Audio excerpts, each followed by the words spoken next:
चितलाङको हरियाली डाँडाहरूबीच शहरको हल्लाबाट टाढा शान्त गाउँमा उनीहरूको भेट भयो। केटा साथीहरूसँग घुम्न आएको थियो, केटी भने आफ्नै गाउँ फर्किएकी थिई, मनमा पुरानो चोट बोकेर।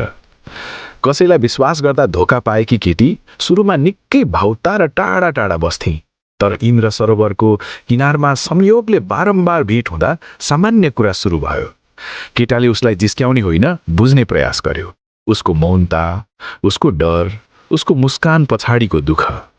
एक साँझ बाख्रा फार्मतिरको डाँडामा सूर्यास्त हेर्दै गर्दा केटीले आफ्नो विगत सुनाई, आँखा रसाए। केटाले केवल यति भन्यो, म तिमीलाई बदल्न होइन, साथ दिन आएको हुँ।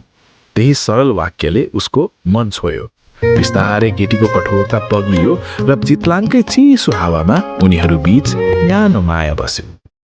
फर्किने दिन केटीलाई थाहा भयो, यो भेट घुमफिर मात्र थिएन, उसको मनले फेरि विश्वास गर्न सिकेको दिन थियो, र त्यो विश्वासको नाम नै प्रेम रहेछ।